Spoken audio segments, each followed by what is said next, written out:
I can tell you it's been a pretty steady flow of people throughout the morning since the doors open. You can see that there isn't a line behind me right now, but inside the energy is really high. All of the election workers, they have big smiles on their faces. They're welcoming people, waving their American flags. We caught up with some people and asked them why they chose to vote in person today. Have to hold these people accountable because nice, cool, empathetic, normal people are not running for office. We have psychopaths running for office, and we still have a democracy. We still have to vote and do the best that we can to rein it in because this is madness. Yeah, I'm really concerned about fixing California. And I think that's really important that everyone needs to get out there and vote, and it's part of the people's choice. I kind of prefer coming to the registrar of voters and handing in my ballot from one person to another real person. It just feels so much better.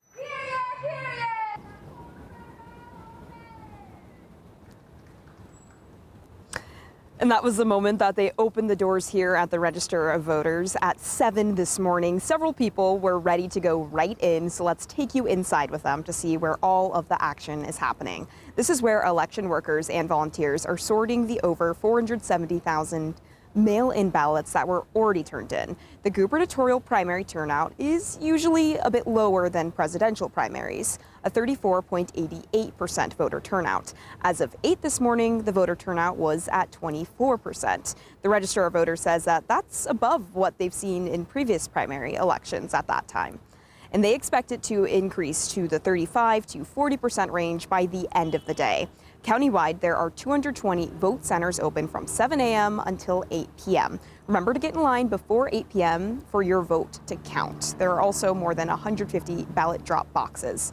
Vote centers have that voting equipment, multilingual assistance, and same-day voter registration services where you can get a provisional ballot. But if you do prefer to vote by mail, it has to be postmarked by June 2nd and then received within 7 days. And we are expecting our first unofficial election results coming out at 8 p.m. right when the polls close. All of those numbers are going to be from the mail-in ballots as well as any in-person voting that's happened prior to today. Then at 10 p.m., the Register of Voters is going to release a second round of the election results based off of all the people who did vote today.